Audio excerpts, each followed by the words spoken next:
Dobry wieczór, witam wszystkich widzów w środę 5 kwietnia. Dziś spróbujemy zapolować na satelity szpiegowskie. Poszukamy chińskich szpiegów, może amerykańskich, ale najważniejszym celem na dzisiaj będzie, i już Wam pokazuję co, Stellarium odpalone, satelity do obrazowania Ziemi, które zostały wysłane na orbitę dosłownie kilka dni temu. Kto śledzi profil Nocnego Nieba na grupie na Facebooku, ten widział filmik, gdzie przypadkowo w kadr weszły mi te satelity. Śledziłem akurat wtedy sobie po cichu, bez live'a, Iridium 180.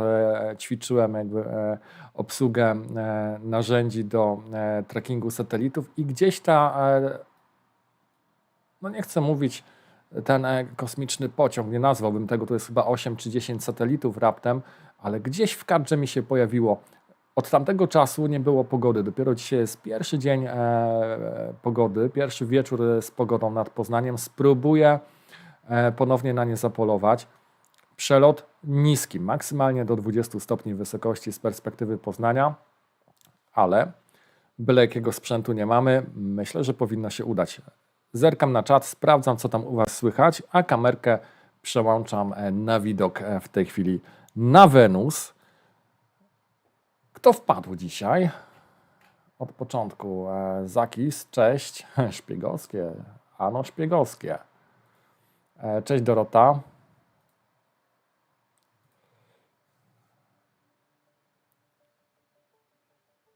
Cześć Karol. Cześć Bartek. Foksiu, hejka.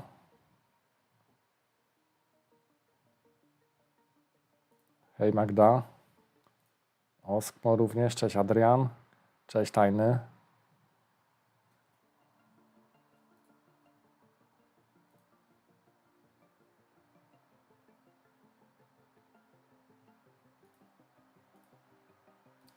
Cześć Rafał.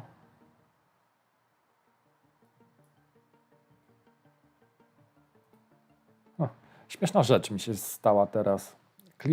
Klikam lewy przycisk myszy i działa jakbym klikał prawy. No. Jakieś dziwne zrządzenie. Cześć Błazik. Może po prostu nie będę wyświetlał tego czata. Albo wiecie co, dajcie mi sekundę, ja zresetuję to wyświetlanie czata. Jeszcze raz odpalę. Może będzie ok. Na chwilę tracę wszystkie wpisy, które mi tutaj zostawiliście, ale zaraz to odzyskamy.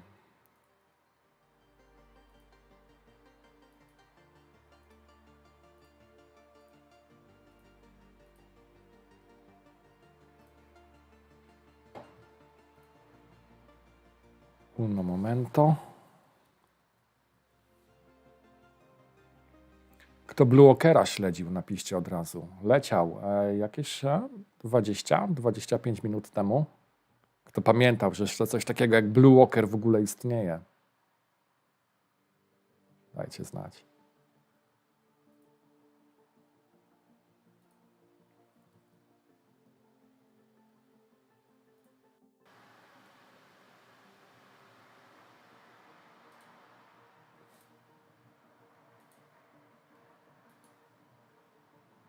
No nie udało mi się tego naprawić, trudno.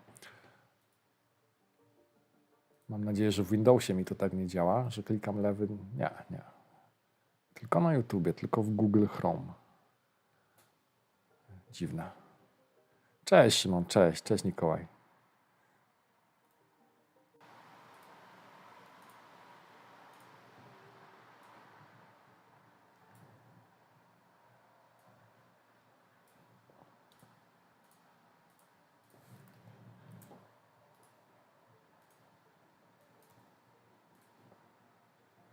O której będą lecieć? Już pokazuję. Nie to, tylko to. I odpalamy Stellarium. Około 22. 22:03 zaczną wznosić się ponad horyzont. To jest niski przelot. Ja próbuję. Mam nadzieję, że z sukcesami. Cześć Ki. Siema. Cześć Jatek. Cześć babcia. Cześć Rafał. Dobra. Zróbmy rozgrzewkę. Spróbujmy zapolować na jakieś zgrupowanie satelitów. Zobaczmy, czy są jakieś szpiegi w tej chwili. Franek, jeżeli jesteś, ty jesteś zawsze dobrym pomocnikiem satelitarnym. Jeżeli jesteś na czacie, podeślij jakiś cynk, a ja już szukam jakiegoś Chińczyka.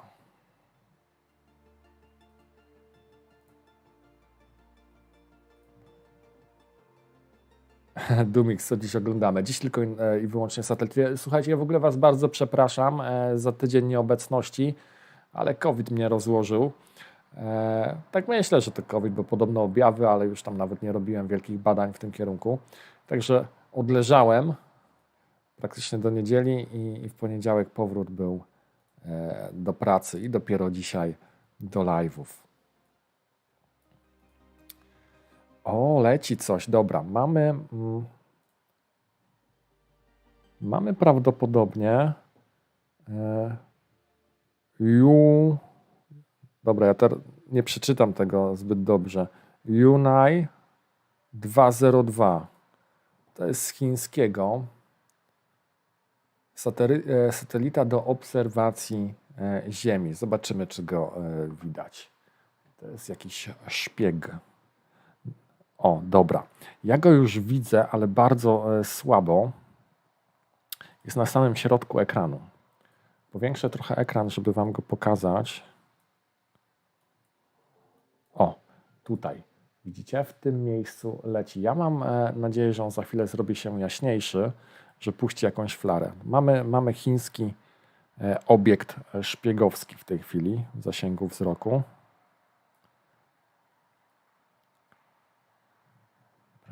Rozjaśnijmy trochę obraz. Cześć Iza. Cześć Kaldus. Cześć Edwiga. Jak niebo nad Poznaniem. Przepiękne. Czyściutkie. A szkoda, że stacja kosmiczna nie lata. XY, cześć. Lepiej. Zresztą mówiłem o tym przed chwilką, już w końcu udało mi się wyjść. Nie wiem, co to było, COVID, przeziębienie, grypsko, coś w tym stylu. Dobra, ale powiem wam, że słabiutki jest ten chiński szpieg. Cześć Wojtas.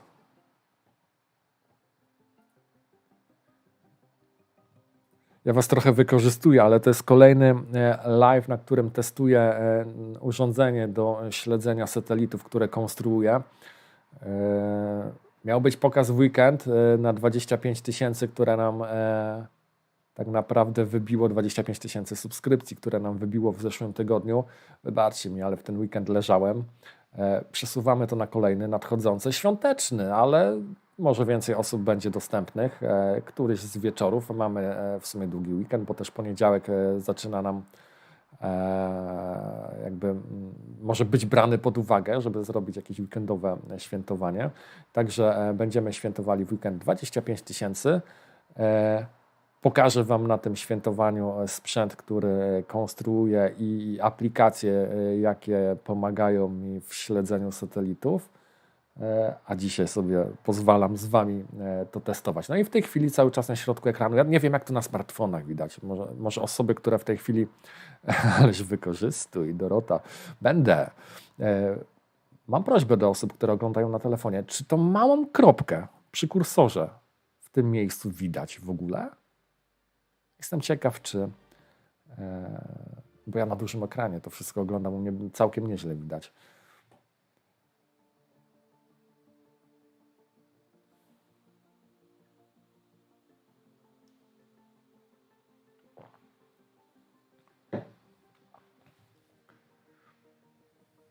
Widać. No i git.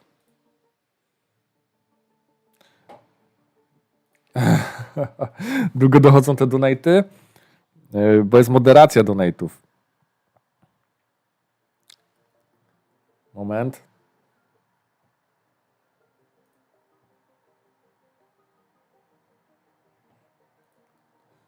Człowiek nieprzygotowany. Oh my god. Dzięki wielkie Damiano. Mały napiwek. Witam wszystkich. Zostawiamy łapki. Zachęcam również do zostawienia łapek. U mnie raz widać, raz nie widać.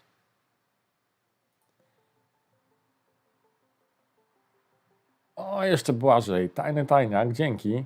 Nie wiem co napisać, ale masz. Masz.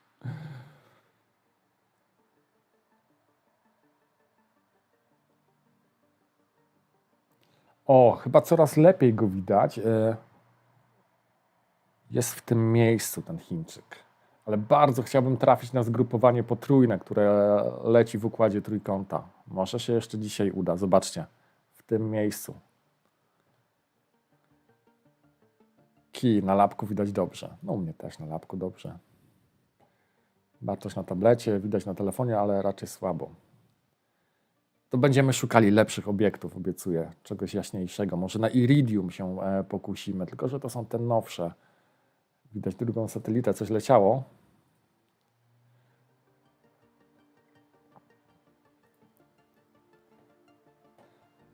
Ostatnio obserwowałem satelity i zaobserwowałem, jakby coś wybuchło albo coś takiego w jednej. Się zastanawiam, co to było. A może nie wybuchło, może ona po prostu zaflarowała. To znaczy, że trafiłeś na moment, gdzie bezpośrednio w twoim kierunku puściła zajączka. Bo ta część, która odbija najwięcej światła, ona oczywiście cały czas emanuje tym światłem, dlatego widzimy chociażby tego Chińczyka, który leci cały czas na ekranie, ale w momencie puszczenia zajączka, to jest taki moment, który nie trwa za długo, ułamek sekundy, czasami sekundę, dwie, to już bardzo kierunkowo idzie i nie zawsze tak jest, że każdy tego zajączka zobaczy. Ja mogę zobaczyć w Poznaniu, a ktoś w Białymstoku tego na przykład nie zobaczy. Tutaj akurat lokalizacja ma bardzo duże znaczenie. O co chodzi z satelitami szpiegowskimi? No, polujemy sobie na szpiegi, oglądamy satelity szpiegowskie. Część danych o satelitach szpiegowskich jest publiczna. Wiadomo, gdzie one znajdują się na niebie i można próbować je złapać. W tej chwili Już trochę tak z boku ekranu spróbuję go wyśrodkować, a nie w tą stronę. Jeszcze nie ogarniam sterowania. O, teraz trochę już bliżej środka ekranu. Za chwilę będzie nam chował się za budynek. To jest chiński satelita szpiegowski Yunhai 202, takie ma oznaczenie. A coś go, zobaczcie, co go tam goni. Coś go wyprzedza. Jest na niższej orbicie prawdopodobnie, dlatego takie szybkie. Ale najważniejsze dzisiaj, zapamiętajcie tą godzinę i mi przypominajcie na czacie. 22, 22:02, 22 jest bardziej okrągła. Polujemy na to zgrupowanie 10 satelitów. Oficjalnie nie mówi się, że to są szpiegowskie, ale na zlecenie armii w weekend zostały umieszczone 8+2 w takim układzie chyba. 8+2 satelity na zlecenie armii amerykańskiej. A teraz, a nie, żebym nie zrobił faux pas, może ktoś mnie poprawi, na jakiejś armii, satelity, które no, mają za zadanie działać na rzecz wojska i właśnie te satelity dzisiaj będziemy chcieli złapać. Dobrze, ja zatrzymuję tracking, bo już dojeżdżamy do budynku, który i tak niebo zasłania z tamtej strony. Wiecie co, może na czas, kiedy jeszcze sobie rozmawiamy i szukam jakichś satelitów, ustawię tylko widok, tak z ciekawości, na Oriona. Zobaczmy, czy jeszcze na niebie jest widoczny. A ja zerkam na czat, co tam u was. A co to za technologia do śledzenia? Wpadnie w weekend, to się dowiesz. Jaki teleskop do 900 zł? 900 zł. Szukaj jakichś używek, może mniejszych newtonów, może newton z ogniskową 600, nie wiem, 750, 150 na 750 raczej nie dostaniesz. Na jakimś sprzęcie obserwuję. Słuchajcie, dzisiaj obserwujemy na obiektywie Samyang 135 mm ze światłem 2.0 oraz kamerą Astro ASI 585. Szpiegowanie szpiegów, dokładnie. Polowanie na szpiega. Dobry tytuł na film. O ile już takiego nie było. Cika sorka za spóźnienie. Dobrze, tym razem ci nie wpiszę. Witam, jak tam dzień mija? W porządku, coraz bliżej święta.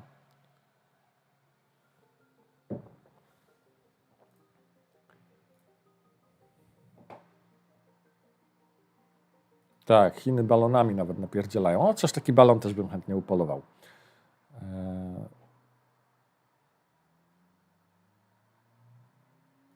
O masakra, nie wiedziałem nawet, że live jest. Wiesz co, spontanicznie. Wrzuciłem zapowiedź, ale dosłownie na pół godziny przed live'em. Pewnie stąd wiele osób dopiero z opóźnieniem się dowiaduje, że cokolwiek się dzieje. Dziś polujemy na satelity. O 22 zapolujemy na zgrupowanie 10 satelitów szpiegowskich, a ja nadrabiam zaległości donatowe. Kapselek, dziękuję bardzo. Pozdrawiam Ciebie i czaty. Pozdrowienia, słuchajcie, macie od Kapselka. Ja bardzo dziękuję. Jak ta muzyczka się nazywa? A słychać ją w ogóle jeszcze cały czas? Nie wiem, czy nie mam za głośno.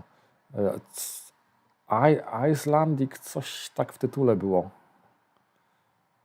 Potem sprawdzę. Dorota, drobiażdżek, żaden tam drobiażdżek. Dziękuję bardzo, Dorota. Bardzo mi miło. Coraz bliżej. Nie tylko święta, ale i komputer. Raz widziałem ognistą kulę. O kurczę. Średniej wielkości, która pojawiła się dość krótko i było słychać coś. Nie wiem, czy dokładnie to opisałem, bo to się stało kilka lat temu. Co to mogło być? Może to był bolid. Bolid, czyli taki duży meteor. One czasami potrafią, ale naprawdę duże muszą być, to wtedy aż w atmosferze, poza tym, że ślad ognisty zostawią, to jeszcze potrafią wygenerować dźwięk. Tak, może meteor, dokładnie. Czemu nie oglądasz pełni? Bo mam księżyc po drugiej stronie bloku. Może około godziny 24, jak dojdzie na tą stronę bloku, czyli tą stronę nieba, którą mam odkrytą, to może i na pełnię spojrzę. Ale słuchajcie, tak szczerze, pełnia ma coś w sobie, ale wizualnie na dużym powiększeniu jest nudna, bo księżyc jest wtedy płaski. Nie ma cieni zarysowanych, kratery nie są zarysowane. Znaczy my wiemy, gdzie one są, ale nie widzimy tak pięknie struktury tych kraterów. Tak jak to się dzieje, kiedy księżyc jest dopiero jakby przybywającym, bądź jak jest już ubywającym, wtedy światło słoneczne oświetla go pod kątem, no i ta faktura jest zdecydowanie ładniejsza. Teraz co możemy podziwiać? No po prostu okrąg, z daleka, bez dużych powiększeń. Na wielkim przybliżeniu dla mnie to jest zbyt płaskie. Jakie satelity szpiegowskie? Tutaj pyta Rysiek, no takie chińskie albo i amerykańskie nawet. A o 22 spróbujemy na taki stack około kilkunastu satelitów zapolować. Dobra, słuchajcie, mamy 21:51, 10 minut do tego ciekawszego przelotu, a ja sprawdzam, czy w zasięgu wzroku trackera wystawionego na balkon mamy jakiegoś szpiegusia może chińskiego. Oj tak. Jaogan, kolejny, 2 Jaogany obok siebie. Słuchajcie, prawdopodobnie będzie dublet. Zobaczymy. Wchodzą od południa, od południowego zachodu będą wchodziły.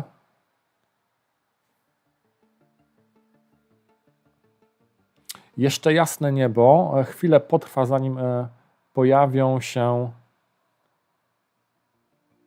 O, słuchajcie, dobra. Są 2, jest 2. Mamy podwójne zgrupowanie szpiegów. Czekajcie, kursorem. Tutaj mamy pierwszego, to jest Chińczyk. Jaogan 32A i Jaogan 32B. Ja wam napiszę nazwę tych satelitów. Jaogan 32. Może ktoś, kto jest po prostu ciekawy, poszuka jakiejś informacji w tej chwili. Ja na szybko sprawdzam. Data umieszczenia na orbicie 2018. Na zlecenie Ministerstwa Obrony Chin. No i przeznaczenie obserwacja Ziemi. Bardzo ogólnie zostało to opisane.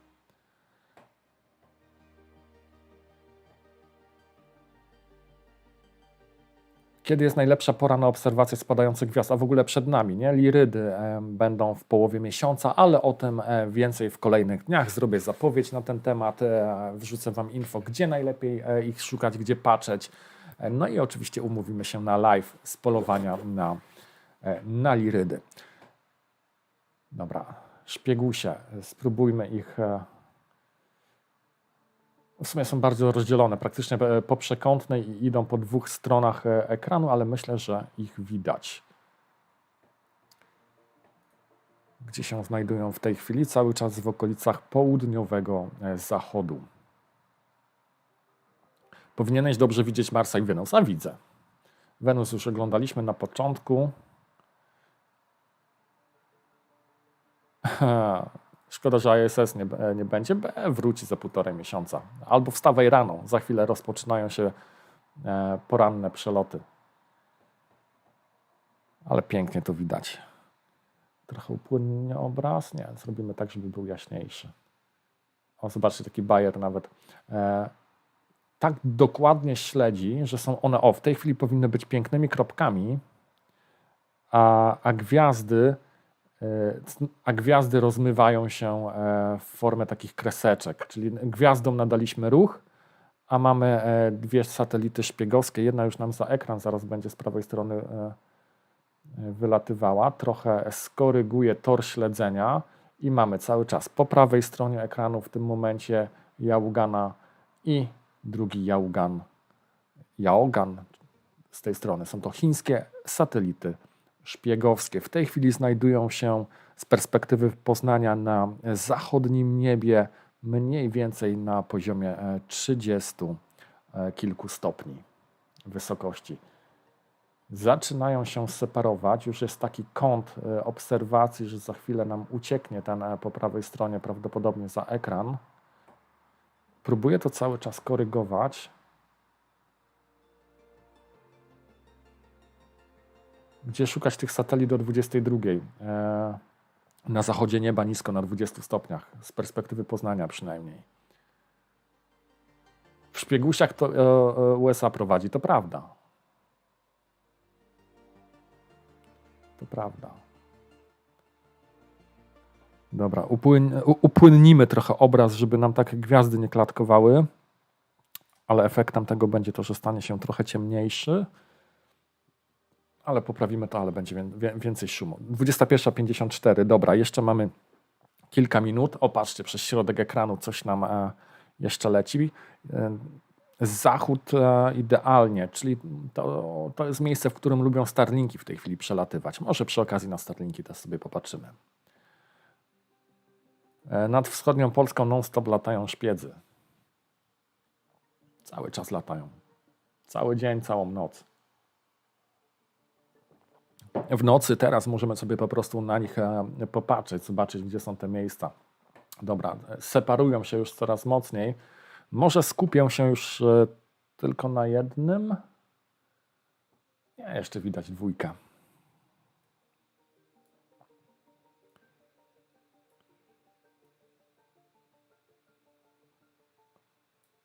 Ale już wchodzimy w taki rejon nieba. Coś mocno zanieczyszczone światłem tam jest.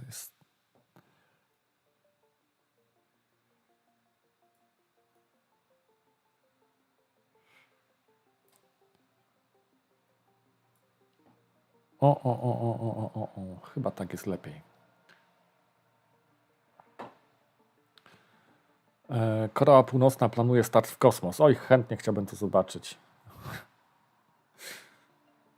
Oczywiście jak się nie uda, to pewnie się nie pochwalą. Skyender, cześć.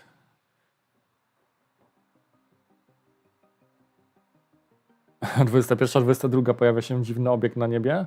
Cóż to może być? Więcej danych to sprawdzimy może. Napisz do mnie na Messengerze, na profilu Nocne Niebo, w którym kierunku patrzysz.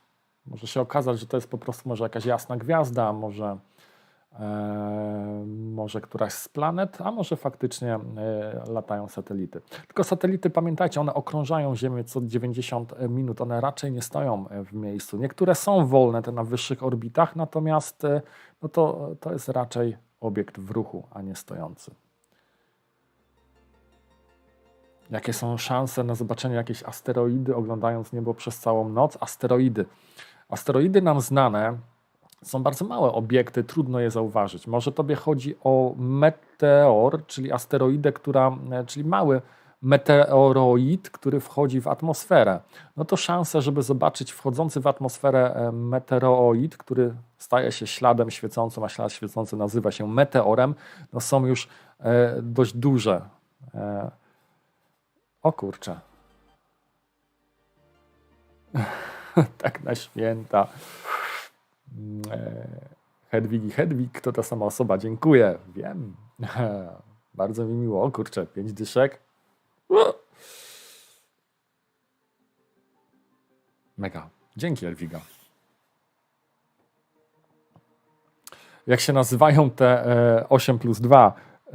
To się nazywają 2023-050F. A słuchajcie, już 20 za chwilę, to zacznijmy się skupiać na tym przelocie. Zatrzymuję trackera. Znajdźmy miejsce, gdzie się pojawią te z weekendu. Zaraz wam je pokażę na Stellarium również.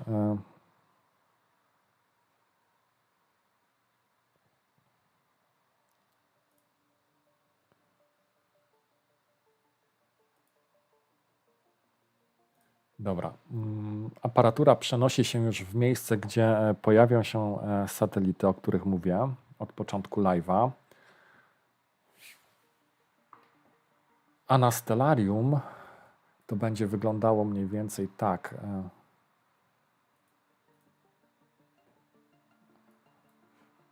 No, one nawet zaczynają już powoli się wznosić, chyba ponad horyzont. Zachód, zobaczcie te oznaczenia 2023, 0,50J, 0,50K, takie mało cokolwiek mówiące są te oznaczenia, ale idzie zgrupowanie. Tu już mamy 3 odseparowane, jeszcze nie pokazuję na ekranie, bo widzę, że jest blok zasłania i poniżej już zaczynają wychodzić ponad horyzont kolejne, tam będzie chyba około 7. Dobra, przełączmy się w to miejsce, zobaczymy, czy uda nam się je złapać. Widać sąsiadkę, o Jezu, panie, jakbym teleskop jeszcze z Barlowem podłączył, to nie jedno bym pewnie zobaczył. Ale już takich numerów nie odwalam, przynajmniej nie na live'ach.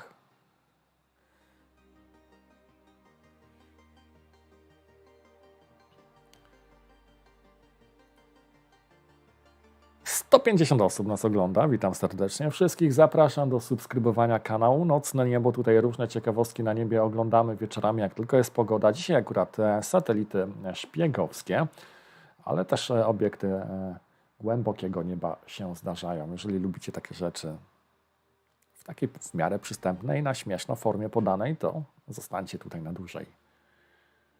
No dobra, satelitko jakaś, gdzie ty jesteś? Jeszcze nisko, jeszcze ciemno na ekranie. W tej chwili są gdzieś na wysokości 6 stopni. To jest nisko. Dajmy im chwilę, niech się wzbiją do góry.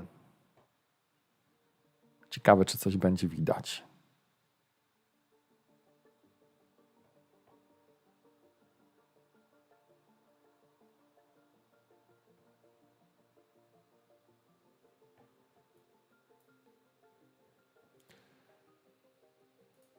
Ich jest kilka, mają różne oznaczenia. Ja się przeniosę na chwilę na wersję K.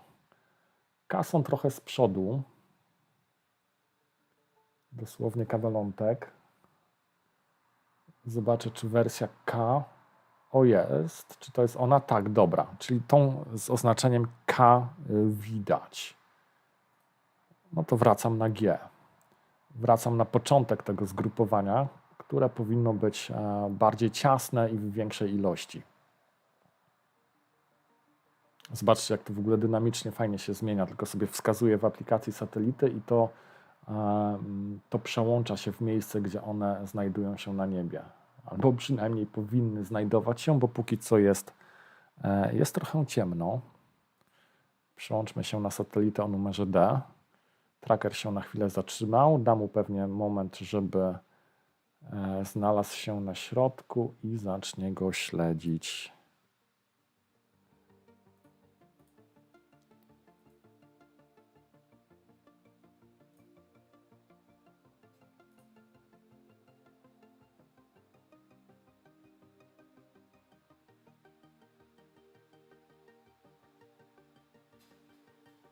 No, ja jeszcze ich nie widzę. Może to takie maleństwa.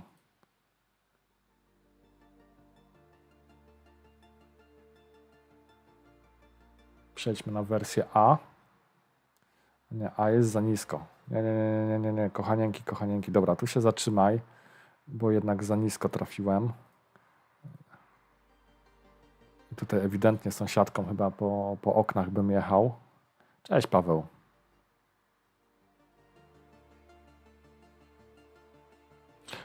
Na jakiej wysokości plus minus? Raptem 20 stopni. Bardzo niski przelot. Dobra, mamy jednego. Powinien być gdzieś w tym miejscu. Nie wiem, czy to on. To nie on chyba. To idzie coś po przekątnej.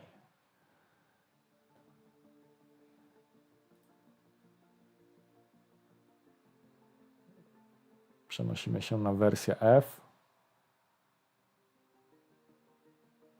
O, chyba przez Plejady leci. Nie, jeszcze nie przez Plejady. Chociaż przez Byka. Przez Byka. Za chwilę będziemy w okolicach Plejad. Jest, dobra, ale bardzo słabiutki.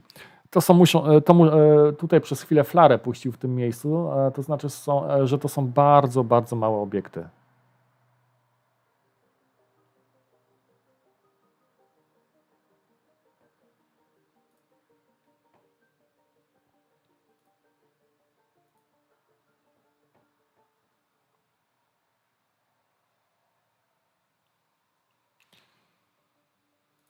Dobrze, przełączam się teraz na wersję satelity z oznaczeniem D, czyli troszkę z tyłu był.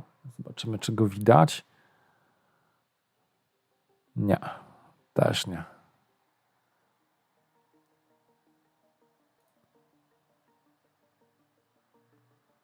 Z oznaczeniem A, jak Andrzej. Nic. I K jak Karolina, zobaczmy jeszcze. Prawy górny róg jest, tak? Było coś? To widzisz, macie lepszy wzrok niż ja.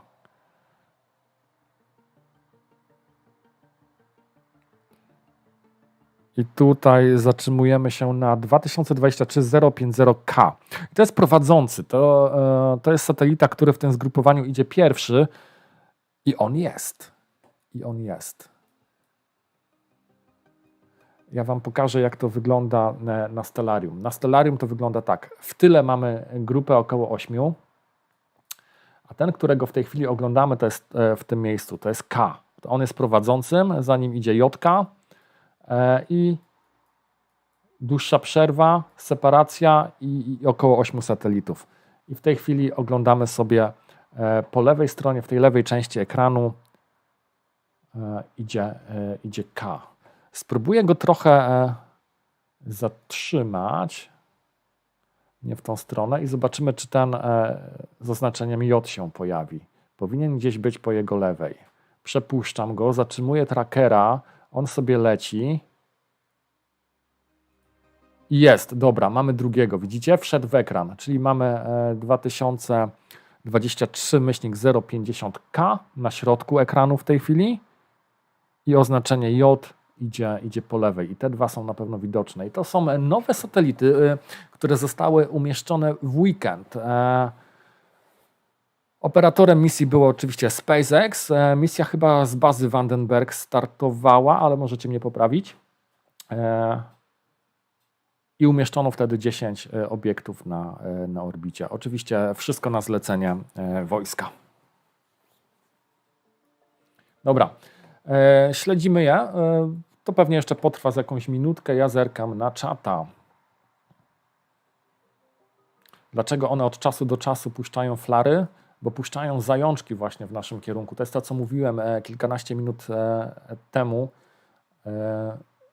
Ta najbardziej odbijająca światło część, jak trafi na dobry kąt odbicia światła w stosunku do ciebie, do obserwatora, to widzisz jakby nasilenie się jasności tego obiektu. I to może być tak, że ty to widzisz, ale ktoś oddalony o 100 km tego nie zobaczy, bo to bardzo punktowo idzie w twoim kierunku. Taka wiązka obejmująca swoim obszarem może, nie wiem, kilkanaście kilometrów, taka wiązka światła. To tak jakbyś wziął lusterko i po prostu, wiesz, komuś po oczach dawał,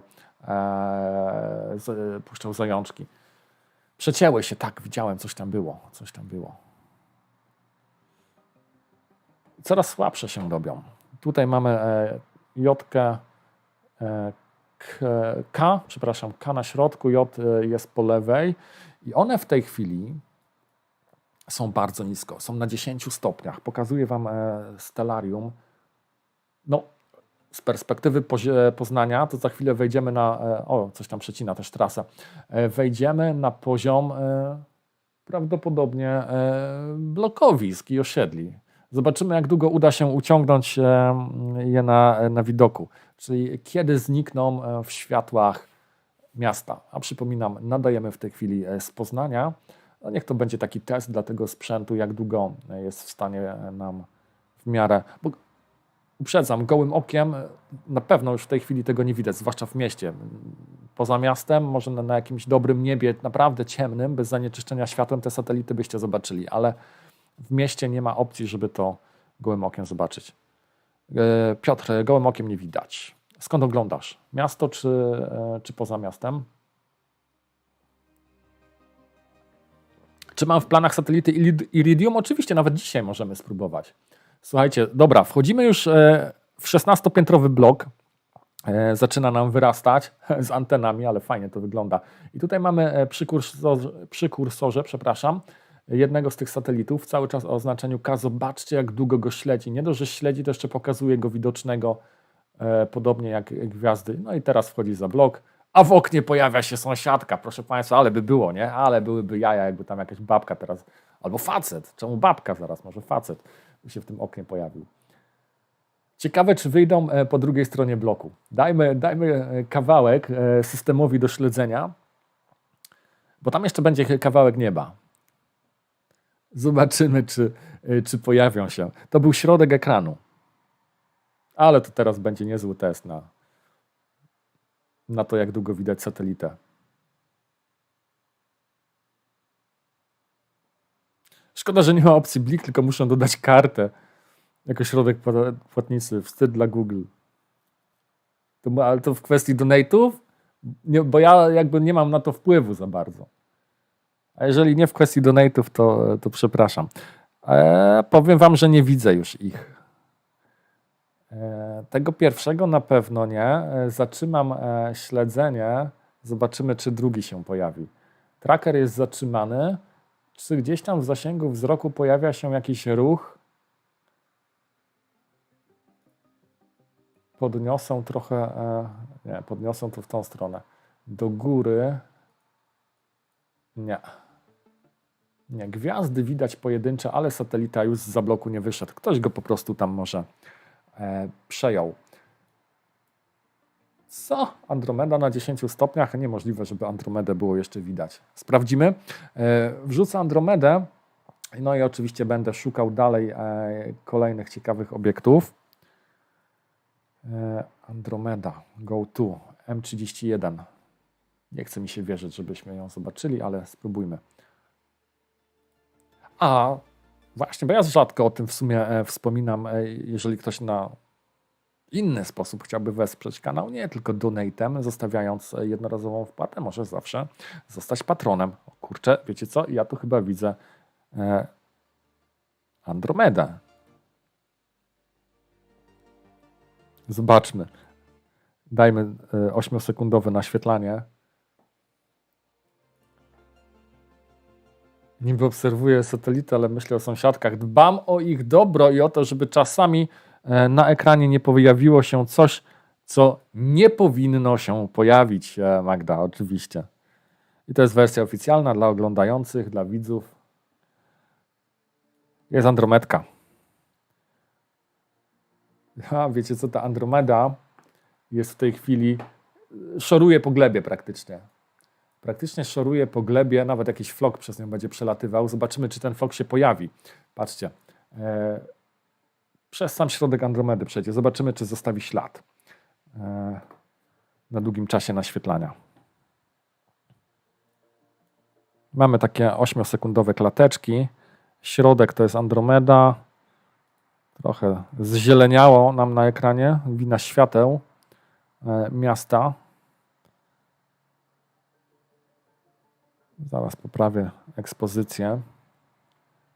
Idealny czas na obserwację M31. Początek wiosny, szoruje na 10 stopniach. Pokazujemy widzom, jak się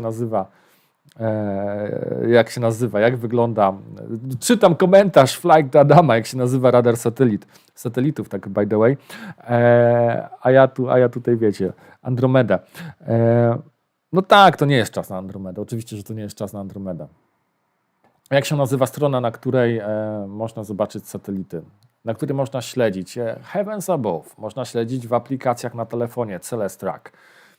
Można włączyć Stellarium na PC-ta. Stellarium na PC-ta, pobrać darmowa aplikacja, darmowe obserwatorium, czyli to, co widzisz tutaj teraz na ekranie. I w tej aplikacji możesz sobie również dodatek z satelitami włączyć. Cześć, Good Warrior, witaj. Witaj serdecznie. Człowiek z północy. Dobra, ale spadamy z tej Andromedy. Faktycznie Andromeda nie jest teraz dobrym obiektem do obserwacji. Ja bym poszukał, ktoś tutaj wspomniał o Iridium. Czy mamy jakiegoś Iridium, który będzie w zasięgu naszego wzroku? I chyba coś powinniśmy mieć, ale nisko. Zobaczymy. Przenoszę się w tej chwili na satelitę Iridium. Ale szum.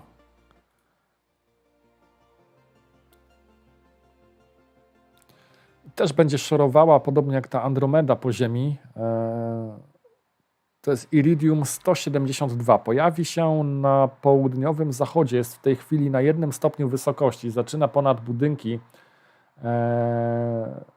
nam się podnosić. Iridium są znane z tego, że dużo światła odbijały, mocno świeciły na niebie. Natomiast nie jestem przekonany, czy mówimy teraz o tych samych Iridium, bo z nazwy jest to samo, ale to jest Iridium Next. To są chyba nowe wersje tych satelitów, które nie mają tak skonstruowanych paneli odbijających światło jak te z lat 90. I tutaj patrzę, model, który teraz będziemy śledzili, został na orbicie umieszczony w 2019, pod koniec użyto Falcona 9, więc to na pewno nie jest ta seria Iridium, która odbija tak dużo światła, ale jak już zaczynamy śledzić, to zobaczmy, co z tego będzie. Ona jest w tej chwili, ta satelita Iridium, spróbuję ją jeszcze na Stellarium znaleźć.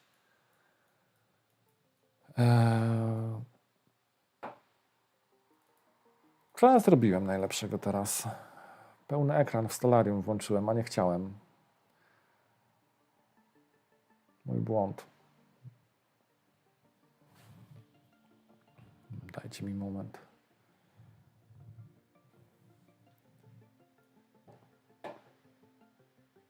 Dobra. To Iridium powinno być gdzieś na południowym zachodzie. Jest, dobra. Czy to jest... Są dwa obok siebie. Unknown? Co? Patrzcie. Mamy Iridium 172 dokładnie i gdzieś obok niego jakiś Unknown leci. Ja ani Iridium, ani Unknowa żadnego nie widzę.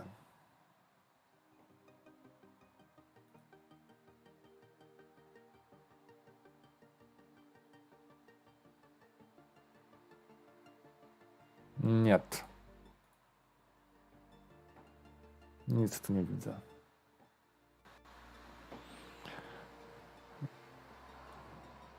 Trochę podniosę czas ekspozycji, żeby był dłuższy. Gwiazdy nam się rozmyją. Dobra, ale zobaczcie, to dało efekt. Gwiazdy nam się rozmyły, Iridium pojawił się na środku. Mała kropeczka, niewielki satelita.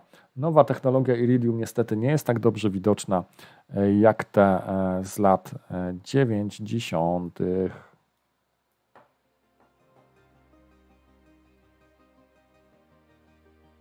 Samolot, gdzie? Coś tam leciało może.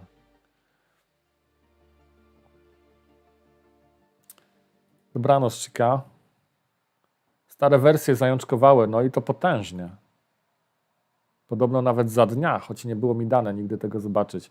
Nie, na TikTok dziś nie ma. Lecę takim kompem, który ma słabą wydajność, więc nie utrzymam dwóch transmisji jednocześnie.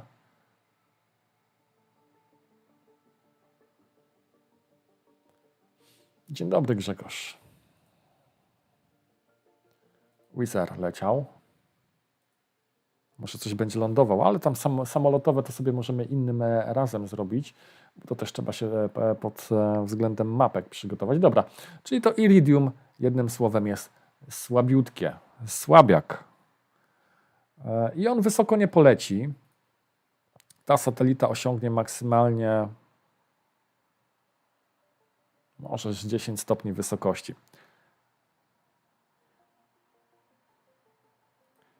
Zatrzymuję jej śledzenie. Niech sobie leci w siną dal. Sprawdzam, co jest na tyle wysoko, żeby było też ciekawe do oglądania. Mam coś takiego jak IceTechSat 2. IceTechSat 2. Komercyjny do obserwacji Ziemi. Jak już jest obserwacja o Ziemi, to na pewno wojsko tam mieszało swoje łapy. I nawet jeżeli jest komercyjny, to bardzo często dzielą się funkcjonalnością satelity. Nieraz był, no dobra, gadam, ale nie śledzę go. Ustawiasz tylko śledzenie na tego IceTecha. Często komunikaty na temat satelitów wysyłanych są takie, że wysyłamy satelitę do obrazowania Ziemi na zlecenie Ministerstwa Rolnictwa. Na przykład satelita ma sprawdzać, nie wiem, poziom nawodnienia gleb w jakiś sposób, tak, wykorzystując swoje czujniki, ale jednocześnie tam jest komunikat we współpracy z wojskiem, bla, bla, bla. Generalnie dwie pieczenie na jednym ogniu, bo mamy satelitę, który działa i na rzecz, nie wiem, obserwacji z Ziemi, klimatu, rozwoju rolnictwa, a przy okazji mamy wojskowego. Jak się chciało zrobić na kimś wrażenie, to wystarczyło kontrolować czas i w odpowiednim momencie powiedzieć: zobacz, co teraz zrobię, wskazując palcem rejon nieba. Zawsze potem było: co, ale jak? Dobra. Od kiedy będą poranne ISS? Wiesz co, za parę dni. Ja tu gadu, a ten satelita, o którym mówiłem, no nie widzę go. Nie ma, jest słaby. IceTech 2 jest malutki, jest słaby. Nie śledzimy. Zatrzymujemy. I mamy coś o podobnej nazwie. APRI-ZSat-2. I bardzo blisko, tylko leci z północy w kierunku południowo-zachodnim. Sprawdźmy. No, chciałbym znaleźć taki smaczek bardzo jasny, coś, co nam naprawdę zaflaruje.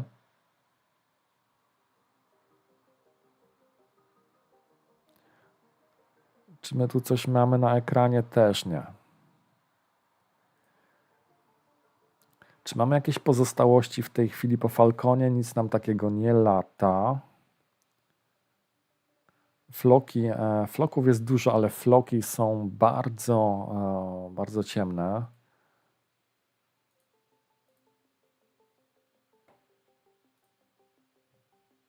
Łukasz? Pozdrowienia z Podkarpacia. Pozdrawiam z Poznania. Dzięki za donate'a. Dzięki za dyszkę. Bardzo mi miło.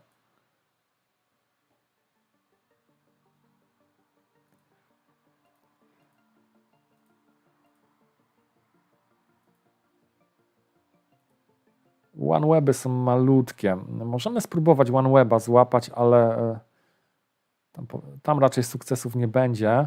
Ewentualnie jeszcze na Starlinki zerkniemy. Brata mam w Poznaniu, ja też. USA 338 przelatuje, gdzieś tutaj widzę. Ale patrzcie, złapaliśmy. To, co teraz oglądacie, to jest na ekranie, to jest OneWeb. OneWeby to jest taka konkurencja dla Starlinków. Na razie sieć OneWebów bardzo powoli się rozwija. Nie wiem jak z nowymi. Pamiętam, że jeszcze jak nie było konfliktu pomiędzy Rosją a Ukrainą, to sporo OneWebów było umieszczanych dzięki właśnie rosyjskim rakietom. Ale to na pewno musiało się trochę zmienić. Nie śledziłem wam, przyznam się, sytuacji, jak teraz wygląda kwestia umieszczania OneWebów na orbicie. Dobra, czyli OneWeby są do złapania w każdym bądź razie, więc może jak kiedyś będzie nowa seria OneWebów i będzie gęsto upakowana jak Starlinki, to sobie też na nie zapolujemy. Wiecie, że dzisiaj Blue Walker się jeszcze powinien pojawić o godzinie 22:32. Blue Walker, nie, później, to będzie jeden. Blue Walker 3 będzie o 22:48 dopiero, ale dotrwamy. Do 48 to już niewiele zostało. Teraz SpaceX wyniosło. Dzięki, Koman, za cynka z OneWebami. A jak już przy SpaceX jesteśmy, to może jakiegoś Starlinka na szybko. Czy mamy jakieś Starlinki w okolicy, które są na w miarę przyjaznej orbicie? Nic nie widzę. Ich jest, powiem wam, tyle, że trafić na takiego w miarę jasnego jest bardzo trudno. Dobra, tu coś jest. Zaczyna się wzbijać do góry. Dobra, przenosimy kamerę na zachód na poziom około 10 stopni wysokości i idzie z zachodu w kierunku zenitu. Aż do zenitu prawie powinien dolecieć. Zobaczymy. Tracker się ustawia. Upłynnie go trochę, bo on teraz klatkował. Dobra. Czy mamy Starlinka na ekranie jakiegoś? Czy ja coś tu widzę? Nie widzę nic. Kursor od myszki tylko widzę. Starlink. Jest, dobra. W tym miejscu. W tym miejscu. Żeby wam udowodnić, że leci, to tylko zoomuję ekran. Tutaj. O, żeby komand tak nie zasłaniał, to jeszcze go tylko wyłączę. Tutaj mamy Starlineczka. Bardzo, bardzo delikatny, subtelny Starlink. Bardzo długo już na orbicie. Zaraz wam powiem, kiedy został umieszczony. W 2020 roku oglądamy Starlinka, który ma 2,5 roku. I teraz jak ktoś powie, że nie widać ich po umieszczeniu, no gołym okiem nie, ale każdego za pomocą kamery i dobrego obiektywu, czy też teleskopu jesteśmy w stanie złapać. Także mamy 2,5-rocznego, już taki dzieciaszek porządny, Starlinek. Leci, dobra. Dobry wieczór, Rafał, cześć. I leci sobie do zenitu. Niebo coraz fajniejsze, coraz ciemniejsze tam, im bliżej zenitu. Trochę go pośledzimy. Niech on sobie leci, a ja szukam kolejnych obiektów. Dotrwamy, myślę, że do Blue Walkera. I po Blue Walkerze będziemy powoli kończyli.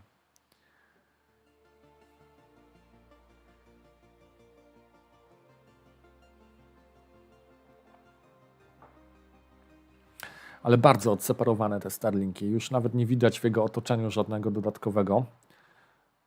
122 łapki. O, właśnie, kto jeszcze nie zostawił, niech zostawia. Zachęcam, drodzy widzowie. Bardzo mi pomagają takie łapeczki. I 103 osoby. Witam serdecznie wszystkich nowo przybyłych. Ryszard planetkę zostawił, Saturna. Cześć Ryszard. Dobra, Starlink przyspiesza.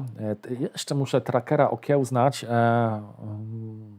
w takich sytuacjach, kiedy on zaczyna, o właśnie, zbliżać się do zenitu i bardzo nam satelity wtedy przyspieszają. Jest on wtedy bliżej obserwatora, coraz bliżej Ziemi. Pomimo tego, że one latają na wysokości około pomiędzy 300 a 400 km, no to w momencie, kiedy są bliżej horyzontu, o, patrzcie, jak nawet coś tam zderzą się. Zderzą! Nie gadaj. Prawie. Kiedy są bliżej horyzontu, tak naprawdę one są oddalone prawie o 1000 km ode mnie. Dopiero kiedy będzie w zenicie, czyli lada moment, za parę sekund, o ile nie zniknie, bo za chwilę wejdzie w cień Ziemi, to dopiero teraz jest najbliżej mnie. Czyli na wysokości około 350-400 km. Niektóre operacyjne dla Starlinków to jest nawet chyba 500, ale teraz jest tak naprawdę najbliżej. O i widzę, że pojaśniał bardzo. Zrobił się jaśniutki im bliżej zenitu. Czyli kąt padania światła w tym miejscu jest bardzo dobry. I zobaczcie, dosłownie za parę sekund powinien zniknąć. Powinien wejść w cień Ziemi. Już to się chyba dzieje, już się robi coraz ciemniejszy. Nie zobaczymy tego, bo się pojawia przeszklenie. Mam taki dach szklany na balkonie, ale dajcie chwilę. Może go przez szybę złapiemy. Za chwilę się powinna szyba pojawić i powinny być też gwiazdy widoczne. I teraz już oglądamy niebo przez... Aha, jeszcze jedna warstwa poręczy, czy tam nie wiem czego. O, i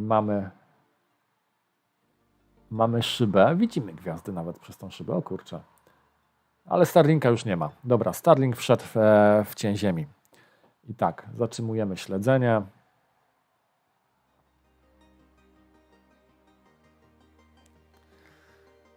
Znajdźmy coś jasnego.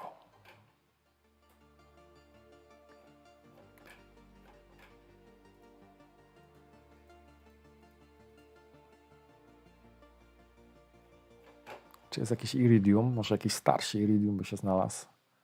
Nie, same nowe iridium. Ale śmieszna nazwa. Hodoyoshi 1. To japońsko brzmi.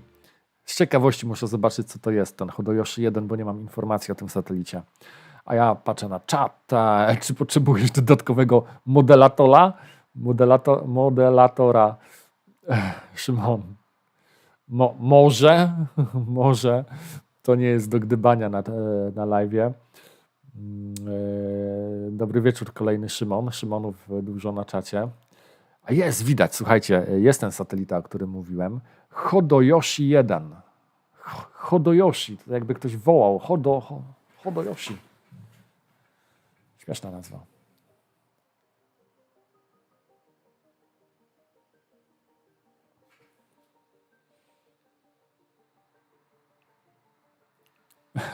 No to jest problem wszystkich czujników, które mają tak potężny potencjał zbierania, akwizycji danych. Ciekawość. Niezły temat poruszasz. No to już będzie, wiesz, prawdopodobnie trzeba będzie wspierać się algorytmami do czyszczenia śladów po satelitach. No bo nic innego nie pozostaje. Co? Wszczelenie się w przerwy, robienie tylko akwizycji w momencie, kiedy nie ma nic na niebie, to jest niemożliwe. Tutaj mówimy o długich czasach naświetlania. Nie?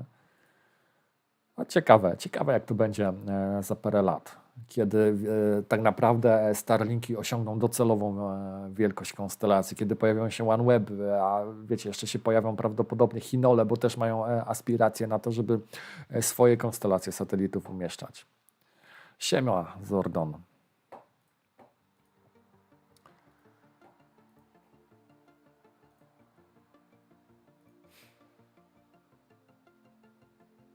Dobra, zniknął nam ten Hodoyoshi japoński. Zatrzymuję tracking.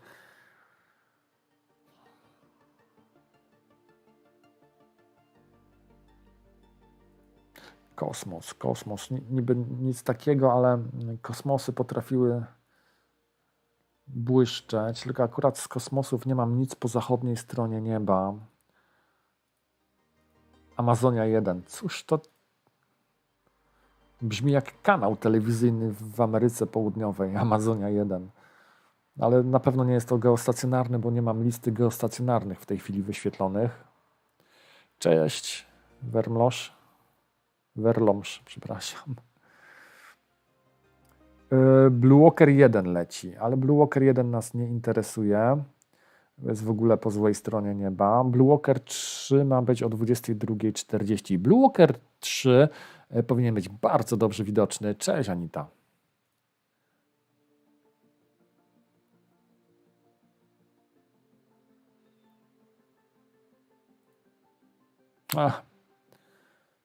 Dokładnie. Więc tutaj też trzeba albo będzie zaprzęgnąć do pracy programistów, którzy jeszcze lepsze algorytmy napiszą. Nie wiem, czy może będzie się wspierać. No, już nie chcę mówić o tej popularnej sztucznej inteligencji, ale dysponować historycznie takimi danymi, nie wiem, tak uczyć modele, żeby nie usuwały nam tych poprawnych danych, tak? Tych, które właśnie szukamy, żeby nam nie poznikały z zebranego materiału. Grzegorz Brzęczyszczykiewicz, to trudniejszego nie mogłeś mieć, Niku.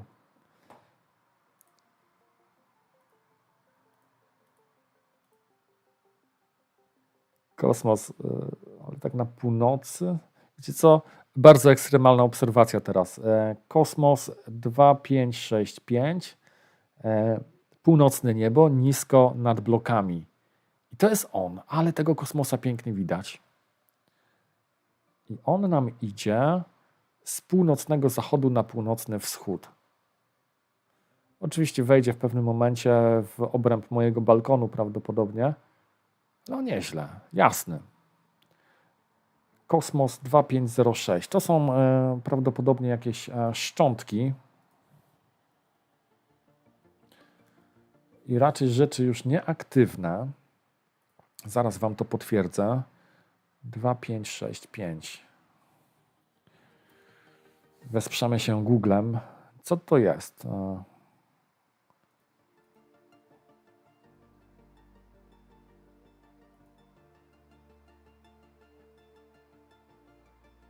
To są prawdopodobnie... To jest w ogóle kosmos z 2022 roku, końcówka. Czy to są resztki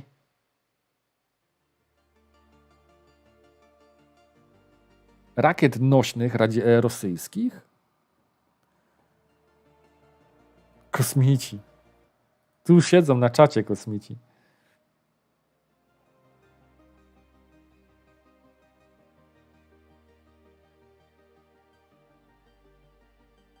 Nie, to jest satelita. Kosmos to jest satelita, jakiś radziecki. A nie, tak napisał Koman, że to są resztki rakiet nośnych. No i może coś z serii USA leci, lub Meteo, Terra, lub Aqua. Już polowaliśmy, nie wiem czy byłeś od początku, Limax, cześć.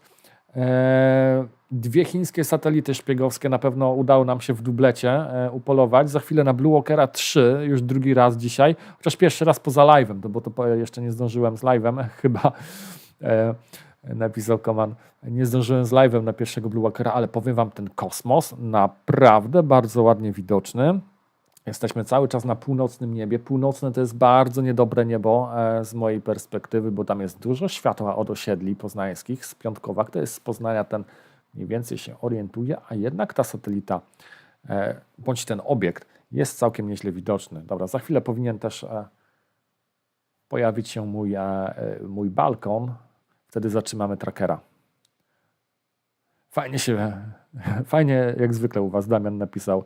Dzięki, wpadaj. Jak będzie pogoda, to oczywiście w kolejnych dniach też jesteśmy. No i właśnie balkon nam kosmosa zasłoni. Zatrzymujemy trackera.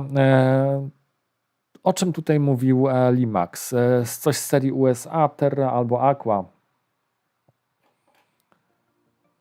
Nic nie mam w tej chwili w zasięgu wzroku z tych, o których wspomniałeś, ale też mogę mieć listę tele dość ubogą załadowaną. Coś ciekawego tu leci. Wenus na 51 stopniach wysokości powinien być gdzieś wysoko na niebie. Co to jest ten Wenus? Francusko-izraelski obiekt, oczywiście do obserwacji Ziemi, umieszczony w 2017 roku na orbicie. No to jak francusko-izraelski, to już mi tutaj jakimś szpiegiem pachnie, choć może jest. Dobra, ale jest bardzo słaby. Powiększę wam ekran do 100%, jest w tym miejscu. To jest Wenus. Wenus oczywiście nie planeta, tylko obiekt, sztuczny satelita. I on sobie teraz leci w kierunku północy. Czyli gdzieś na światłach miasta powinien skończyć. Ale słabo go widać. Co z tym Blue Walkerem 3? Gdzie jest Blue Walker 3? On powinien być od 48, to jeszcze 10 minut. Dobra, to jeszcze mamy czas. USA pięknie flarują. Jak kiedyś Iridium. No to sobie na pewno na USA też popatrzymy. Nie wiem, czy dzisiaj się uda, gdzie ten Blue Walker będzie widoczny. Blue Walker już pokazuję, gdzie będzie widoczny. Nisko, krótko. Powinien być o 48. Aha.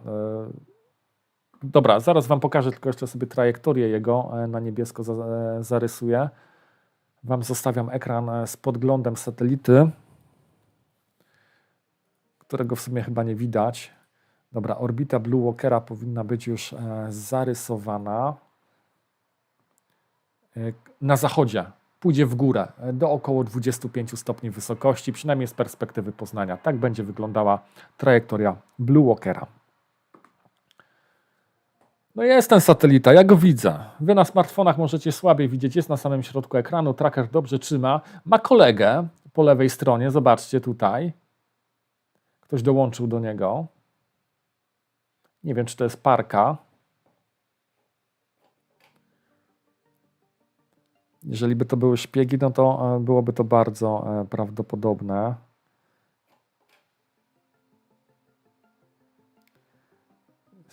SwissCube będzie słaby. USA 320. Proszę bardzo, o tym mówił tato astronom, czyli Limax, przepraszam, użyłem twojego pseudonimu artystycznego teraz. Zobaczmy, czy ten USA jest widoczny. Jest. Tracker trochę zostawił go w tyle. Skorygujmy to.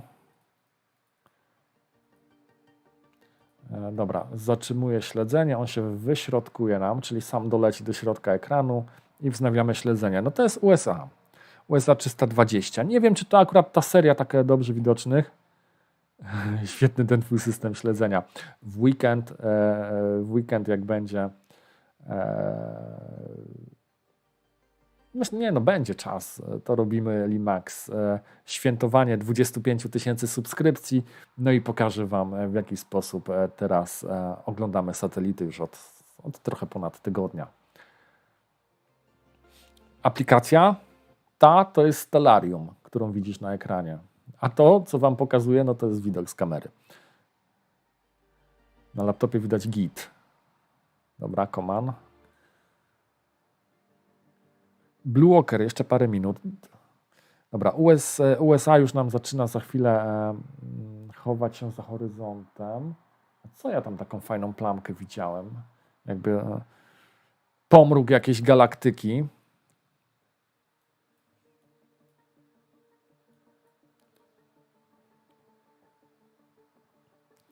Coraz słabszy, coraz więcej światła. No ale śledzi. Dobra, niech go śledzi. Ja sprawdzam, co nam się znowu pojawiło ciekawego na liście aktualnych satelitów. Zwłaszcza na zachodnim niebie. No już coraz gorzej go widać. No i zaczynają się prawdopodobnie światła ulicy pojawiać. A niech wejdą. Jestem ciekaw, jak to wygląda. Idą bloki. Oświetlone oczywiście. Zdejmijmy trochę.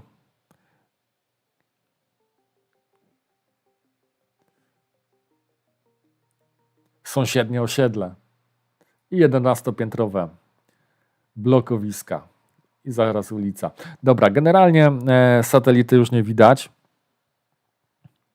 Wszedł nam pewnie i za blok, i poza obszar, ale cały czas go śledzimy nawet poza ekranem. Zatrzymajmy to. Szukamy czegoś innego. Jackie, weekend odpada raczej. No to właśnie z tym weekendem różnie może być. Teraz zaczynam mieć obawy, że wielu z Was, zwłaszcza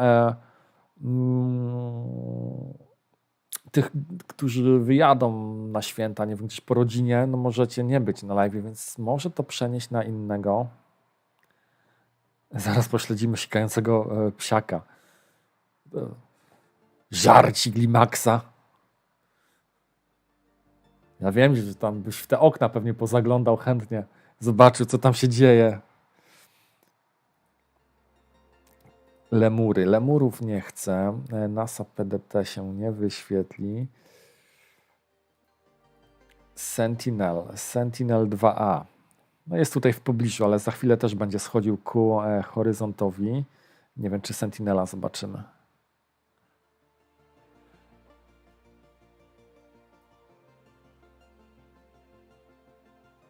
Tak jak patrzę na ekran, to Sentinela nie widać. Dobra, zatrzymuję śledzenie, bo to... A jest! Zobaczcie, w dolnej części ekranu ta korekta, którą wykonałem po to, żeby wyśrodkować poprzedniego satelitę, zachowała się też na tego, dlatego nie wskoczył nam od razu na sam środek. Sentinel widoczny jest. Może widz by pomachał na balkonie. No, kto z północnego Poznania na balkon wychodzić? Może ktoś na fajce. Na świąteczny weekend pogoda niepewna. A właśnie. Też by mogła być pogoda, bo wtedy bym Wam pokazał w takiej formie jak teraz, ale też przy okazji właśnie z zewnątrz ten sprzęt. Dobra, zatrzymujemy śledzenie, robię odświeżenie listy, bo chyba Blue Walker coraz bliżej. Ale jeszcze na listę aktywnych na niebie nie wszedł. Carbosat, CSAT. No już się robi późno, już widzimy tylko satelity, w ogóle lista jest tylko aktywna dla satelitów, które szorują bliżej horyzontu zachodniego. Już coraz mniej mamy obiektów, które latają na takich wysokościach jak 45, 50 stopni. Pojedyncze gdzieś tam może nam się trafią. Flock 4X. No właśnie, Flocka mamy na 38 stopniach. Zobaczmy. Ale z Flockami zawsze był problem. Przynajmniej na starym sprzęcie nigdy floka nie mogłem zlokalizować. Anita czeka, aż w końcu będzie cieplej i ja też, uwierz mi. Nie chcę już siedzieć w kurtce i w kapturze w mieszkaniu, tylko dlatego, że mam lufcik uchylony na kable. Czy jest flok? Nie ma floka. Nie widać floka. To floka też sobie odpuszczamy. Czy mamy coś jeszcze z wyższych obiektów? Gaofen 6. Ale jest na północy. Iridium 119. Iridium...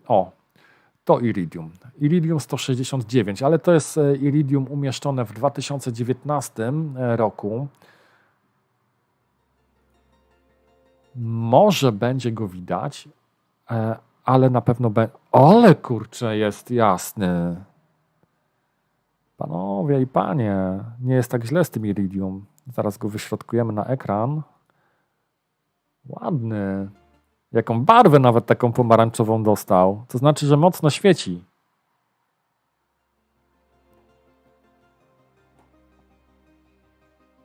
Jak wygląda, gdy upłynnimy obraz? Zobaczcie. Widać go nawet, jak nie robimy długich klatek naświetlania. Teraz naświetlamy przez 1/10 sekundy. On nam się fajnie trzyma w trackerze. Cały czas jest ładna kropka. Zróbmy taki bajer. Nie wiem, naświetlajmy na przykład przez pół sekundy. Zdejmę trochę wzmocnienia. Zdejmę ISO. Dajemy bliżej sekundy. Zdejmuję ISO. Poprawiam kontrasty. Zobaczcie, jaki fajny efekt. Cały czas ładnie nam ten Iridium 169 trzyma się na ekranie, na samym środeczku i widzimy ruch gwiazd. I nawet różne kolory tych gwiazd nam się pojawiają. Widać niebiesk, pomarańcz, czerwień nawet gdzieniegdzie. Ładny Limax. Ładny, ładny. Taki czerwonawy. Dobra, ale już upłynnimy ten obraz trochę, żeby nam nie klatkowało w oczach. Ale powiem wam, że faktycznie to Iridium z tej nowej serii mimo wszystko mnie zaskoczyło. Całkiem nieźle. Komanix, mój pomysł. Zaczynają się pojawiać jacyś ludzie, którzy przypisują sobie teraz pomysły. Tak, ale dobra, Komanix wspomniał, że można robić odwrotnie i tak jakby z trialsami, że jak będziemy oglądali przeloty satelitów, to tak jakbyśmy star trialsy robili, czyli ślady gwiazd. Tylko że nie tło będzie statyczne, budynki i otoczenie, tylko statyczna będzie satelita. Nie jest to głupi pomysł. Nie wiem, czy to jest dobre do oglądania na żywo, ale na pewno do filmików jest całkiem przyjemny efekt. Jeszcze trochę i będą białe noce, to będą satelity dokładnie, aż po zenit, od wieczora aż do rana. Siemano Dominik, myślałem, że to krótki short, dzisiaj to pełna relacja, pozdro. Słuchajcie, Blue Walker, my tu gadu, ale to jest czas Blue Walkera 3. Szybko przenosimy się na 3. On już zaczyna startować, powinien gdzieś ponad budynkami być. Ale tracker teraz szaleje. Wszystko tam się obraca. Nawet Wenus po drodze się chyba pojawiła taka jasna. Jest, dobra, Blue Walker. No, Blue Walker raczej nas nie rozczaruje, bo to jest satelita o dużej powierzchni, odbijającej światło. Jeszcze jest nisko. W tej chwili mamy 22. 49 i Blue Walker chyba nawet nie przebił 10 stopni wysokości. Jest naprawdę nisko. Jest gdzieś w okolicach 5 stopni.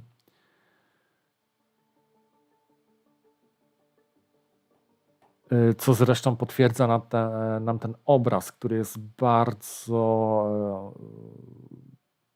zachlapany tym światłem, tak nawet brzydko powiem. Dajmy mu trochę czasu, żeby się wzniósł do góry. Tam na pewno będzie przy 15 stopniach wysokości już trochę mniej tego zanieczyszczenia światłem. Ale Blue Walker ładnie widać. Czy kwadracik zobaczymy? Chodzi ci o antenę. Wiesz co? Myślę o tym. I teleskop na pewno podłączę w któryś z wieczorów, żeby Blue Walkera również złapać. Siemano.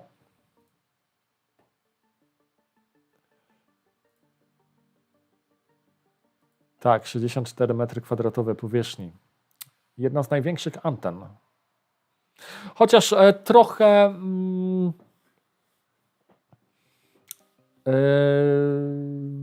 sam nawet za bardzo go chyba chwaliłem, bo miał być trzecim bądź czwartym obiektem po Księżycu, Wenus i Międzynarodowej Stacji Kosmicznej pod względem jasności. Niestety taki nie jest, choć zobaczcie, zaczyna nam flarować powoli, zaczyna się ta kropka coraz większa robić, a to znaczy, że na Maca 127 zaczyna nam się robić obiekt dobry do polowania. 64 m² to już jest powierzchnia, którą na tych 1500 mm jeszcze z kamerką ASI 585, czyli będziemy mieli prawie 5000 mm, powinno coś być widać, ale to już nie dzisiaj.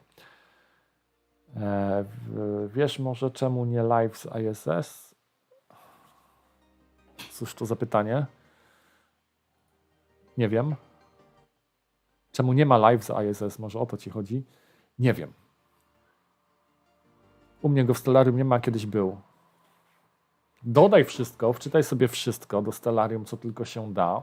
Na pewno się pojawi. O, jaka fajna gwiazda, taka pomarańczowa obok niego była. O, za chwilę się okaże, że to był Mars. Ale nie, to nie był Mars na pewno. Mars jest po jego prawej, może się uda nawet tego Marsa zobaczyć, będzie za chwilę, ale teoretycznie powinien wejść w cień Ziemi już wtedy. Zobaczymy. Dajmy mu jeszcze chwilę. Nie wiem, czy nawet złapiemy Marsa. Zaraz będzie obok Tejata. To był Propus prawdopodobnie. Zaraz po lewej stronie będzie Tejat i po prawej Mars. I chyba gdzieś tam nawet poza kadrem już były. Dobra, zniknął, wszedł w cień Ziemi. Blue Walker już nie jest oświetlany przez słońce. Schował się w cieniu Ziemi. Zatrzymujemy trackera.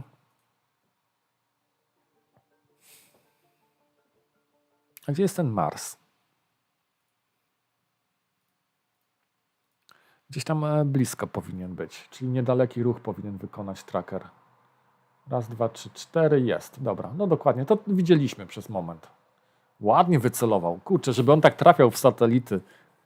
Marsa ładnie na środku umieścił, ale satelity już nie zawsze tak chce.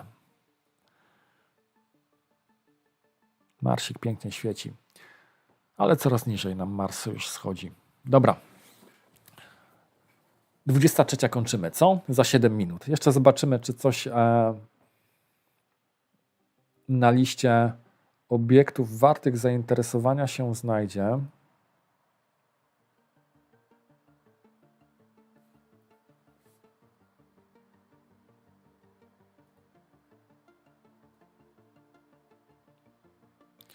Ani USA, ani Terry. Ziuan. Ziuan mi znowu brzmi, jakby był tak, zamówiony przez Chiny, przez rząd. High Resolution Data. Coś tam dalej. Dobra, czyli mamy kolejny do obrazowania satelita Ziuan. Spróbujmy go złapać. Szpiega. Jeszcze 36 minut. Co, tyle jeszcze w pracy?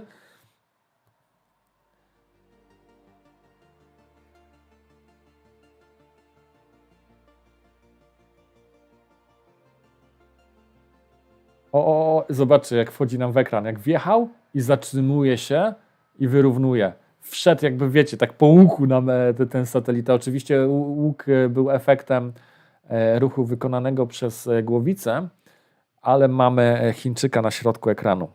Malutki punkcik, niewielki obiekt, albo przynajmniej niewiele światła oddaje, ale mamy chińskiego szpiega kolejnego. Szkoda, że leci samodzielnie.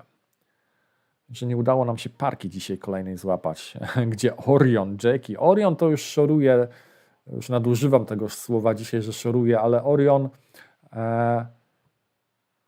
przynajmniej mgławica w Orionie szoruje już przy zachodnim horyzoncie. Betelgeza jest na 15 stopniach, to jest jedyna opcja, żeby jeszcze dzisiaj zobaczyć. Myślę o zakupie ASI 120 do Planet. Zobaczę, jak to będzie. Kurczę, powiem wam, czy też Oskmo to bierze, generalnie wam wszystkim, że ASI odmieniło sposób, w jaki oglądam niebo. To, co widzę, to w jaki sposób mogę zarządzać czasem naświetlania, czułością matrycy, kwestią korekcji levelów nawet. Coś, czego przy aparacie, który uważałem za całkiem niezły, Sony A7 III, matryca pełnoklatkowa o wysokiej czułości, ale żeby cokolwiek tam zrobić z tym, to musiałem po prostu podchodzić do aparatu i tam kombinować. Żadne z narzędzi do Astro nie jest w stanie współpracować z Sony. ASI, Game Changer, znany wszystkim, którzy w tym siedzą już od lat, no bo to od lat są te kamerki na rynku. Dla mnie to jest nowość. Mam tą kamerkę od tam powiedzmy przełomu roku i dla mnie to jest naprawdę rewelacja. Czy była trójka? Dwójka była. Trójki nie było. Dobra. Chińczyk zniknął z pola widzenia. Zatrzymujemy tracking. Kosmosy się pojawiają na takiej śmiesznej orbicie. Mamy go na północy. Ja tam nie złapię go. Chociaż północny zachód, zobaczmy. Idzie na północ. Powinniśmy w kosmosa wycelować.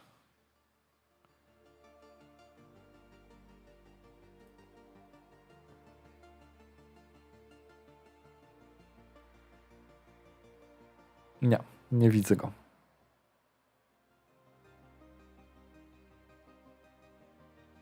Tak, tam siedzi przetwornik Sony. Ale sposób zarządzania, wiesz, akwizycją obrazu, to jak można ten obraz kontrolować, jest niesamowity. I mimo wszystko, to, że to jest mała matryca, mi akurat pomaga z tego względu, że mam fajny mnożnik do teleskopu chociażby, nie? Czyli z 1500 robi mi się blisko 5000, bo to jest tak mała matryca, że mam ekwiwalent 3,3 razy muszę jeszcze przemnożyć, żeby zobaczyć taki stosunek do pełnej klatki, jakby to wyglądało. Także ta wersja 585 ASI bardzo udana, a też bardzo budżetowa, jeżeli chodzi o kwestię ceny, bo to był sprzęt naprawdę niedrogi jak na ASI, bo poniżej 2000 zł. Dobra, kosmosa nie ma.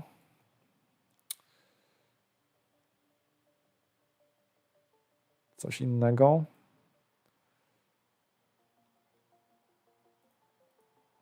Iridium już niziutko latają.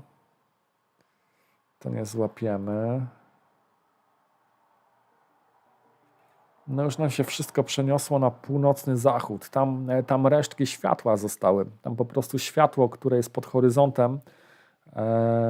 My go już dawno nie widzimy, ale jeszcze w tych okolicach oświetla satelity, czyli północny zachód w tej chwili dominuje pod względem ruchu satelitarnego na niebie.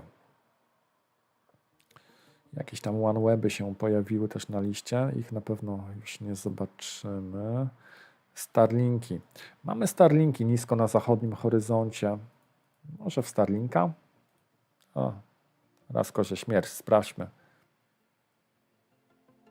Pewnie jakiś kolejny stary Starlink. Z którego? 2020 znowu. Czyli mamy... I to ze stycznia. Czyli mamy 3-latka. 3-letni Starlink. Zobaczmy, czy go widać.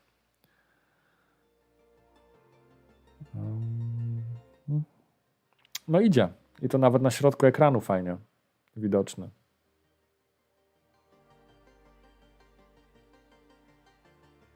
Co flarowało, bo ja oczywiście nie zwróciłem uwagi, że pisaliście. Ten Starlink flarował, czy to, co było wcześniej? Przeloty.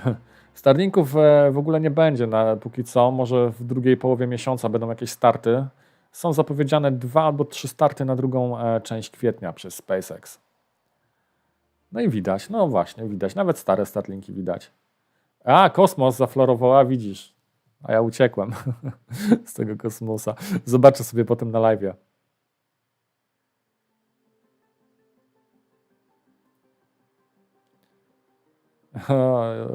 Jeszcze tylko teleskop z napędem, a to jest podstawa. To koniecznie. To może przed ASI kup to nawet. Czy startowały ostatnio jakieś Starlinki? Na przestrzeni powiedzmy 2-3 tygodni chyba tak, ale nic takiego, co by sprzyjało obserwacjom z terenu naszego kraju. Dobra, ten Starlink już nam zniknął. Jeszcze tych Starlinków trochę widzę, że jest, ale wszystkie gdzieś już albo w cieniu ziemi. O, World View. Co to jest? Do obserwacji z Ziemi, komercyjny, umieszczony przez USA z bazy Vandenberg w roku 2014. Uwaga, sprawdzamy. Na północy, gdzieś w okolicach kosmosu, który przed chwilą oglądaliście i mówił, że był widoczny. Ariane 40+ powinna być widoczna. Niestety nie mam na liście TLE, którą sobie przygotowałem. Mam dość wąską listę satelitów na dzisiaj do obserwacji. Wszedł też chyba na ręcznym. Wyhamował i mamy satelitę o nazwie World View 3. Mały, ale punktowo bardzo mocno świeci. W tej chwili na północno-zachodnim niebie. World View wykonał fajne foto innego satelity. A tu zobaczcie, jakie ciekawostki nam na czacie wpadają. Limax, no muszę nawet zobaczyć to potem.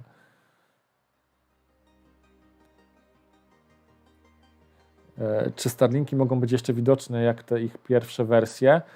Tak, mogą być, ponieważ widziałem nagrania tych serii, które startowały w ostatnich 2-3 tygodniach. Widziałem je nagrane w innych terytoriach, w innych częściach naszego globu. Prawdopodobnie były przeloty albo na bardzo, bardzo południowej części Europy. Były też przeloty w Stanach i były bardzo dobrze widoczne. Przynajmniej na nagraniach, więc matryca robiła na pewno swoje. Nie wiem jak gołym okiem. Już tam nie wczytywałem się w relacje obserwatorów. Dobra, czyli World View był widoczny.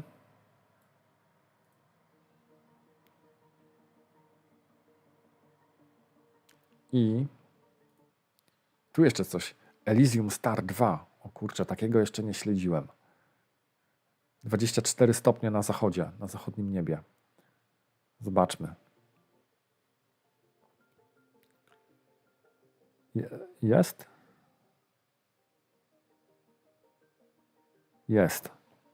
Jest, ale słabiutki. W tym miejscu rozciągnę trochę czas.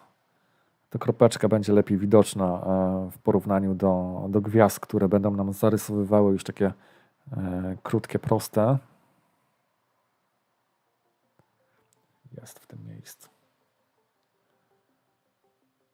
No ale szału nie ma. Słuchajcie, jest po 23.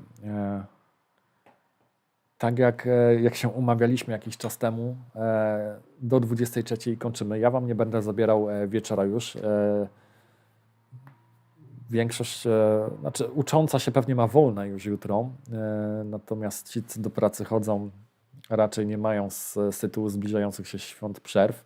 Ja też nie mam, także kończymy powoli. Jeszcze szybciutko na czat. Jak znajdę, to ci ją wyślę gdzieś na Twitterze. Widziałem animację z kilku klatek, jest mega. No, byłbym zobowiązany. Limax, dzięki. Widziałem pociągi 2 dni temu i bardzo słabo był widoczny. Może to nie był pociąg Starlinków, Jackie. To mógł być pociąg z satelitów, ja nazywam je szpiegowskimi. Dzisiaj od tego zaczęliśmy. Umieszczonych na orbicie 2-3 dni temu. Nie kojarzę, czy jesteś na naszej grupie na Facebooku. Przepraszam, ale wrzucałem nagranie, gdzie przez przypadek nagrałem zgrupowanie około 10 satelitów, które pojawiły się nagle w rogu ekranu, a śledziłem Iridium. I potem jak zacząłem szperać, okazało się, że to były satelity do obrazowania Ziemi na zlecenie chyba rządu Stanów Zjednoczonych umieszczone na orbicie w weekend. I w dniu umieszczenia one były umieszczone około powiedzmy 16-17, a o 22:30 weszły mi w kadr, zupełnie nieświadomy tego byłem. Możliwe, że to widziałeś, jeżeli jest mowa o jakimkolwiek pociągu, bo nic innego w takim układzie tak zwanego kosmicznego pociągu, który znamy ze Starlinków, raczej nie lata nad Polską, więc to mogły być te satelity i tutaj zapisałem sobie ich oznaczenie kodowe 2023-050 od A do J nawet. I chyba to oglądaliśmy. Dobra, zatrzymujemy tracker.